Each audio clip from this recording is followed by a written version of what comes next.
This blockade is real, and it's harming basically the people of our country. The stuff really disgusts me and makes me really sad. So we are highly appreciative of the solidarity of so many friends from the United States who do not believe what they're seeing on mainstream media. I know my community is going to be working to help the Cuban people in any way we can. Thank you so much for coming on. I appreciate it. Well, I'm very happy to have you on the stream. I am very excited to have David Ramirez Alvarez, who's the cultural attaché and the second secretary? Yeah, exactly. Do you want to explain what your position is within the Embassy of Cuba in the U.S.? And then we could talk further about the crisis that's currently facing your country and how we can help. Yes, Mike. Thank you so much for having me here in your show or your stream. I don't know how it's properly called. Yeah, highly appreciated. Anyways, obviously we're big fans of what you do on social media, and it's a great opportunity to sit down and discuss about current events happening between Cuba and the United States. I work especially with the cultural sector here in the United States, but I also work with what you might call the political forces in the United States, which basically means political organizations, movements, political parties. So yeah, exactly. So we try to work and do our job, and we do the best we can to build diplomatic relations and develop diplomatic relations between Cuba and the United States, and open doors, open windows, build bridges. That's our job here. I'm glad that you're doing that. On my stream, we are focused on peace, cooperation, friendship, and obviously I opposed my government's policies of isolating Cuba, sanctioning Cuba, embargoing Cuba. And I understand that in the United Nations there has been, how many years now has it been since the United Nations has called for the end of the sanctions and embargo on Cuba? Yeah, it's I don't have the exact number, but it's been more than 20 years for sure. Right. So what is Cuba currently facing, and what policies were changed that has led to this crisis? And are you aware of the Cuban flotilla and other movements and other causes that are attempting to aid Cuba? I mean, right now Cuba is facing one of the toughest challenges that we have faced in decades. One of the harshest, how you would say, the intensification of the U.S. war against Cuba, which is basically, I don't know if you're aware that a few weeks ago the U.S. Basically established an oil field blockade against the people of Cuba, and basically since December we have not been able to receive fuel from anywhere around the world. Can you imagine a society having to deal with something like this, having to basically redesign a society in a way that you have to work out how to, ration the fuel that you have in your disposal as a government to keep basic services working, keep hospitals open, keep schools open.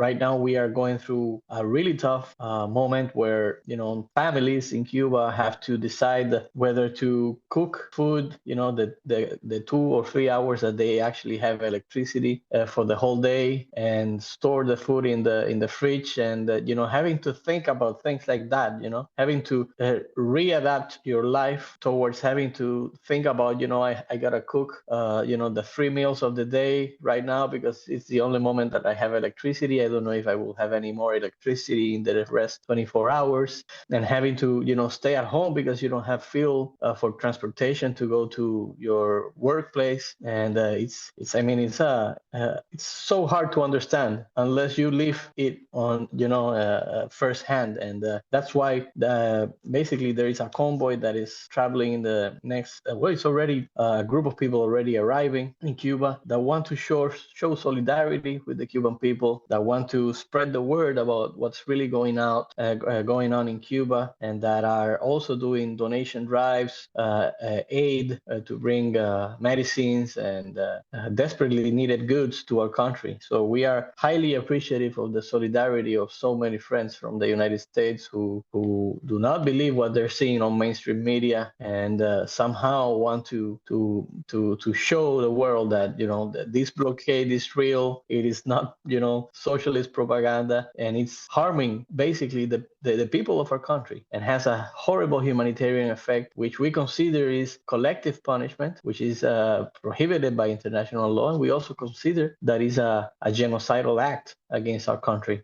Yes, and I obviously feel the same way, and I agree completely. The world is facing energy crisis right now. I know that you're not able to comment on the United States' foreign policy with other countries, but I think just for my audience to reflect on, we see a crisis in the Strait of Hormuz. That's 20% of the world's oil, and you could see prices are doubling in the world for things like gasoline. Imagine if the United States was completely cut off from all fuel, and the effects that would have on your life. Think about what you rely on for electricity and transport, and the fact that the Cuban people are persevering through this and finding solutions is an incredible testament to their strength. I mean, this is a small country 90 miles off the coast of the United States facing decades upon decades of blockade, and they have continued to develop. They've continued to help other countries around the world, and that that shows you the incredible strength of the Cuban people, which I think most good-hearted people around the world admire. Another question I wanted to ask you is about other forms of aid. Like, for example, I understand that Mexico and Claudia Sheinbaum have sent aid. Are you aware of why countries like Mexico cannot? Can you explain to my audience why they have been unable to send oil due to the U.S. blockade, or is that not something we can discuss? Basically, what happened was that on the day January 29th, if I'm not mistaken, the specific date, the White House issued an executive order which basically declared Cuba an extraordinary threat to the national security of the United States. Based on nothing. Based on absolutely nothing, right? No, based on basically based on very, very light and very easily destroyed information, I guess. But they declared Cuba a national security threat and forced tariffs on countries that would dare to trade with Cuba, to exchange with Cuba, and to trade dealing with fuel. So a few weeks later, you obviously know that the Supreme Court struck down the possibility for the United States to deal with tariffs in its foreign affairs. But still, the basic fact that the United States has called Cuba an extraordinary threat to national security enforces over-compliance from basically any entity, any country, any party that dares to trade with Cuba, and especially with fuel. At the same time, you have this very dangerous, very hostile narrative from the U.S. government saying that they are controlling the region, controlling militarily the area. So basically, it's become very difficult, if not impossible, for us to have access to fuel. All right. So basically, the United States is not only, sanctioning Cuba, blockading Cuba through financial manipulation and preventing Americans from trading with Cuba. They are actually intimidating other countries and threatening their economies in order to prevent them from willingly trading with your country. Yeah, in fact, that's why we call it blockade. That's not why we, there's always been a dichotomy whether what's happening to Cuba for the past 60 years is a blockade or an embargo, and people get very technical about it. We call it blockade because it's basically an act of war in times of peace. It has an effect on third parties, on third countries, a direct effect and coercive effect against people that basically want to have a normal relationship with the people of Cuba. So this has been enforced for decades. That's why we call it blockade, because maybe there are no, airplanes, ships, military aircraft, blocking physically the country from the outside world, but economically is a strangulation strategy that has lasted for more than 63 years, if I'm not mistaken. And obviously has failed miserably. Of course. What would you say to people that are like, oh, it's a sign of Cuba's weakness that it needs the United States to trade? Is that why is that unfair as an argument for the situation that is arriving now? And what do you say to people that are not really, that would be supportive of this kind of extreme threat or extreme economic embargo against Cuba? What are the effects that people are feeling? Yes, it's when you listen and you read to what people say on social media, Right. and not only on social media, public officials saying crazy things like, the embargo, the blockade doesn't exist. It is the Cuban government that does not have the will to trade in a free and open capitalist society, and Right. you have so many accusations, so many arguments. And the issue is that Cuba is not isolated. Cuba has relations, diplomatic ties with about 160 some countries, and we have about diplomatic missions in about 120 some countries. We have wonderful relations with 99% of the countries in the world. We trade with them. We try to trade with most of them, and it's not easy because people are forced to comply with U.S. Unilateral coercive actions and coercive measures. And in fact, we have for decades expressed to the U.S. publicly and privately on press briefings, in meetings, that we are open for positive dialogue. We're open to trade with the United States. We're open to receive and be able to have investment from the United States and have a normal relationship with a country which is basically 90 nautical miles north to our island nation. So it is ridiculous to think that we are not open to have a better, trade relationship with the rest of the world because of internal issues. It's dumb. I'm sorry to say it. No, it's totally fine. It's good to be honest with your opinions, because I think that's what's reaching people, is more authenticity and being honest. What about, this is something that my audience is very curious about. How are countries like China dealing with the U.S. blockade on fuel? And what about, the possibility of renewable energy and the idea of removing this threat from the United States? Obviously some amount of fuel is always going to be required. Some amount of petroleum derived products are always going to be required. But what is Cuba doing to, transition towards renewable energy or zero carbon as much as possible to basically remove the ability of the U.S. to do stuff like this in the future? Yes, we like to believe that every challenge that is posed by the U.S. represents an opportunity for our people. And we've been doing this for 6 decades, and we have been forced to be innovative. We have been forced to be resilient. We have been forced to have, a different mindset to the rest of the world while dealing with, different struggles and different challenges. So right now we have had a plan which is called Tarea Vida, Life Task, that we have had for more than 20 years, which is a project that we assembled to try to change our internal sources of energy generation to more renewable energy generation, to also combat climate change and to preserve our coast areas, coastlines, because we're an island. And so it's a program that we have implemented in a country that has a lifespan for more than 100 years. So it's a plan that we have a strategy that goes up to the year 2100. And but this specific project had the idea of reaching the year 2050 with about 20% of the energy generation capacity with solar energy. And in fact, in the last 1.5 years, we have been able to reach already, I think, if I'm not mistaken, about 25%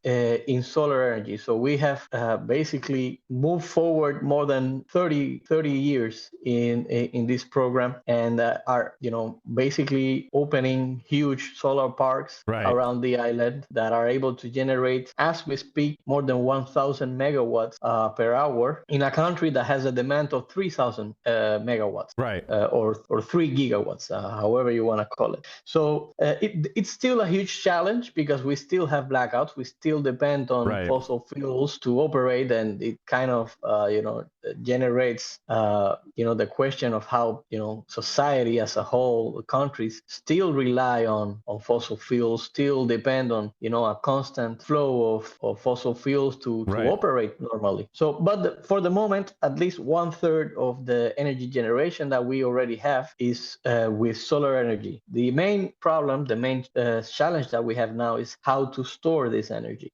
We need Right. big, Batteries.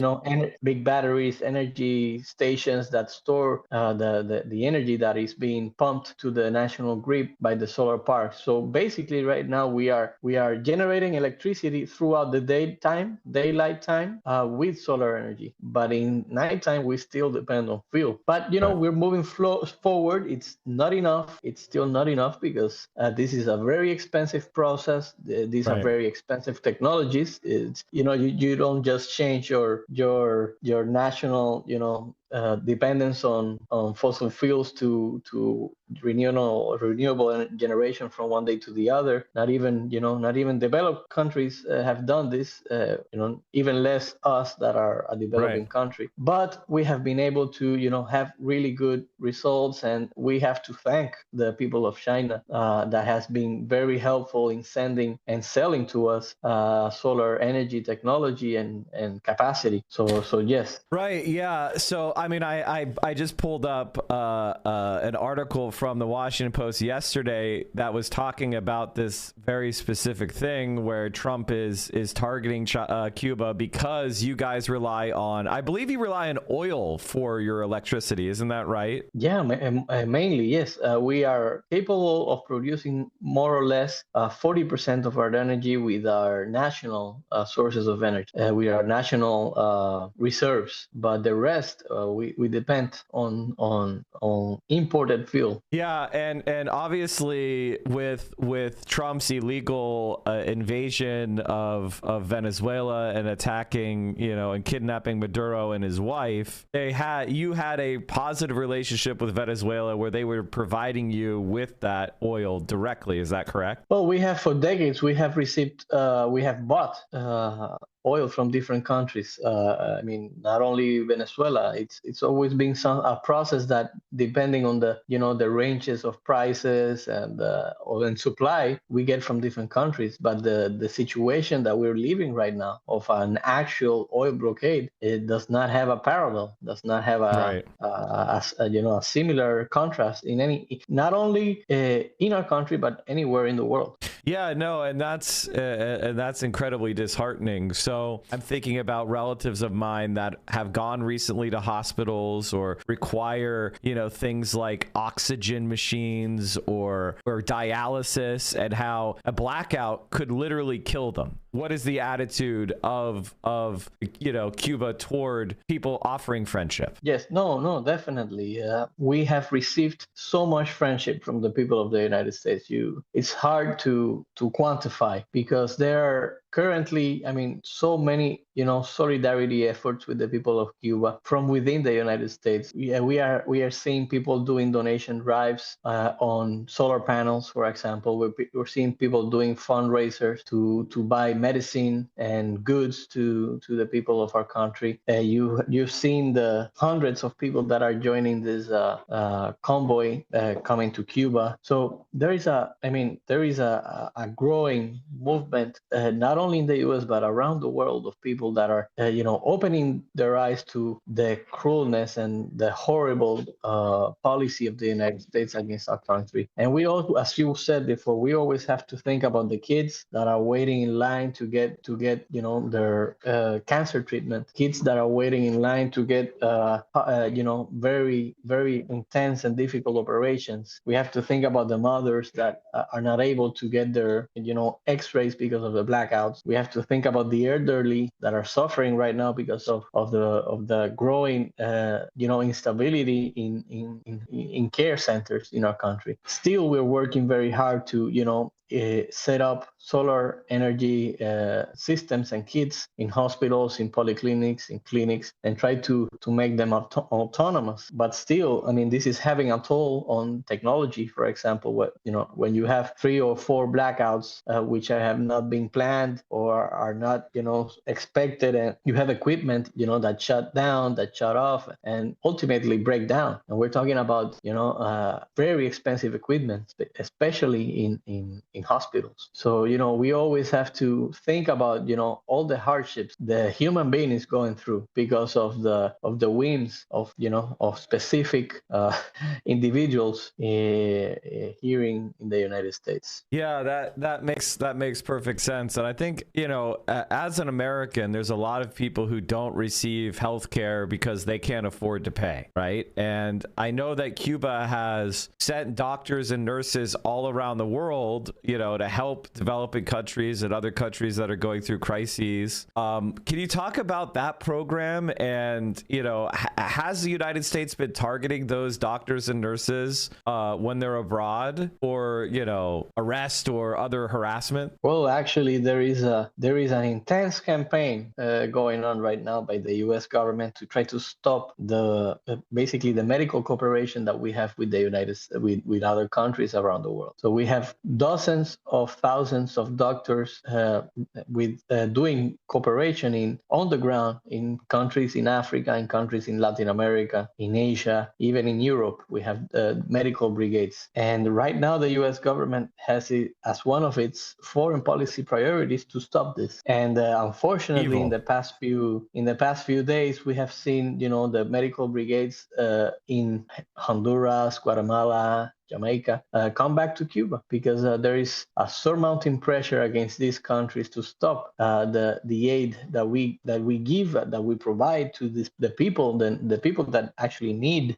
these critical services. And we are in these countries not because we force ourselves upon them. This is because this is a cooperation effort that has been asked by these countries. Right. And usually our doctors do not go to the downtown areas, downtown districts Right. of the main cities, the capital cities of the country. Our doctors are in the Amazon. Our doctors are in the roughest places, Remote, of all yeah. of these countries and remote countries. And it is highly needed services by the people. And I've been seeing some numbers. For example, in one of the countries that I mentioned, more than 70% of the medical procedures that have been done in the past few years were done by Cuban doctors. Right. Can you imagine losing these doctors in these countries? How much this will affect them? How much this will affect these societies? And that's what we're going through. Chad, I want to tell a personal story.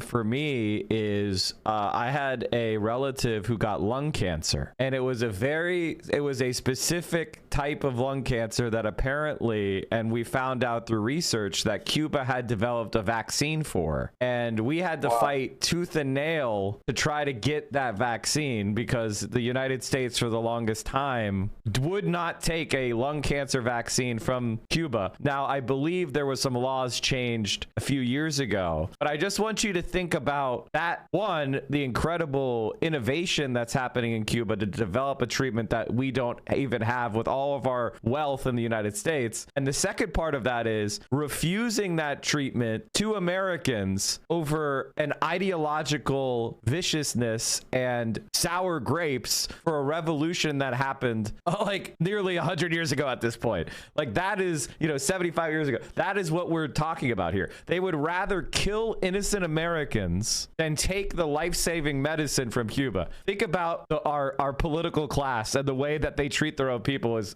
insane. And now they are, the United States under Trump, and this is just me speaking, Chad, cut off USAID, which was, some parts of it are doing regime change, but a large part of it was providing HIV medication. So our government is not only withdrawing medication from people that relied on it around the world, killing hundreds of thousands of people, they're also now going after and targeting the humanitarian doctors brigades that are traveling around the world providing treatment. What do you even say to that? Other than it's madness. And it's something that all of us have a responsibility to stand against. David, thank you so much for coming on. And I know that you have a lot of places to be because your responsibilities in this time are incredibly important. And I know that a lot of people are relying on you. So is there anything else that you want to say? No, my brother, thank you so much for giving me this opportunity, to talking to the people of the United States and to, give our own perspective about what's really happening to our country. And I really appreciate your words, and it's really touching for us to see that we have so many people that actually,